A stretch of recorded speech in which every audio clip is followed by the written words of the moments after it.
গাইবান্ধায় আন্তর্জাতিক নারী দিবস উপলক্ষে ত্রয়োদশ জাতীয় সংসদ নির্বাচন, সংসদে নারীর প্রতিনিধিত্ব, বাস্তবতা ও প্রত্যাশা শীর্ষক নারী সমাবেশ ও মানববন্ধন অনুষ্ঠিত হয়েছে।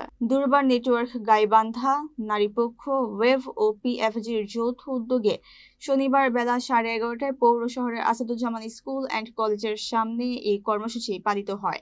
দুর্বার নারী নেটওয়ার্কের সভাপতি মাজেদা খাতুন কল্পনার সভাপতিত্বে এতে বক্তব্য রাখেন জেলা মহিলা পরিষদের সাধারণ সম্পাদক রিক্তু প্রসাদ, অবলম্বনে নির্বাহী পরিচালক প্রবীর চক্রবর্তী, পরিবেশ ক্লাবের সভাপতি গোলাম রাব্বানী মুসা সহ অন্যান্যরা। বক্তারা নারীর মর্যাদা প্রতিষ্ঠায় রাষ্ট্রকে সোচ্চার ভূমিকা পালন এবং সংসদে নারীর প্রতিনিধিত্ব নিশ্চিত করতে 6 দফা দাবি তুলে ধরেন।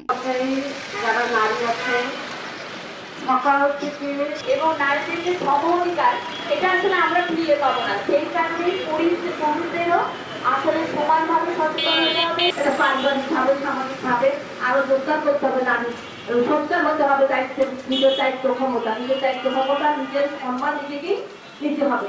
এই নারী দিবসটা আমরা পালন করে আসছি, কিন্তু অত্যন্ত পরিতাপের বিষয় যে আমাদের নারীদের যে অধিকার আমরা বাংলাদেশ দেখতে চাই, শান্তির বাংলাদেশ, যেখানে সকলে অবাধ চলাফেরা করতে পারবে, স্বাধীনতা থাকবে, চলাফেরার স্বাধীনতা থাকবে, কথা বলার স্বাধীনতা থাকবে।